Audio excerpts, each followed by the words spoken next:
The aim of the session is to genuinely engage parents in discussions about SEN provision, SEN processes, because we recognise that there's a lot to do in this area. That's a key priority for children and families, and it's about asking them what's working well, so we build on the strengths, what's not working well, so clearly identify the areas of weakness, and last but not least, what good looks like. What is working well is that when I lived in Knutsford, my son was diagnosed at 3, and he went to Manor Park School. They were absolutely fantastic with him.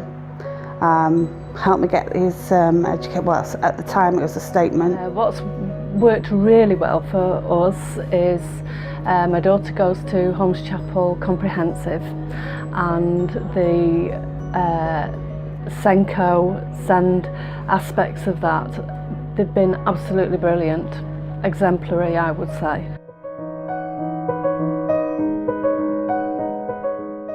A year ago I moved to Nantwich, and I found that every person I spoke to who's got a child with autism is having real problems, and it's an absolute nightmare. I think I don't understand why it would be one area would be different to another when they're all Cheshire East.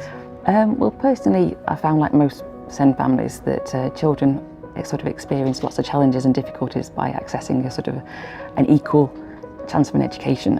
They end up sort of feeling failures due to the school not sort of adapting their work or even adapt to the exams.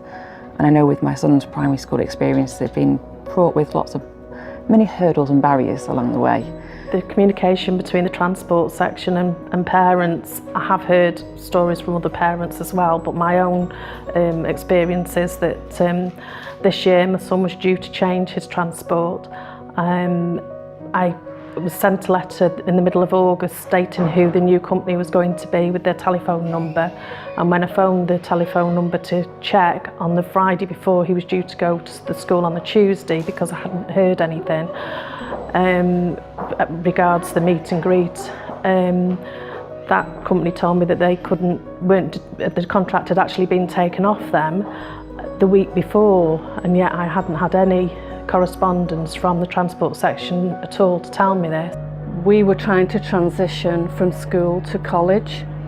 My daughter had found herself a course, and that process hasn't enabled that to happen for her, and there didn't seem to be a way of solving that.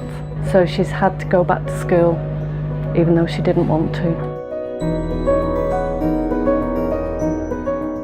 So far, well, talking to other parent carer members, I found that we can now change our sort of negative experiences and try and make them into more of a positive.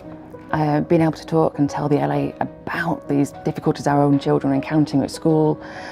Hopefully this can help change the attitudes and mindsets, and most of all the processes, so that our children can get a proper education, and the child focus to be the focus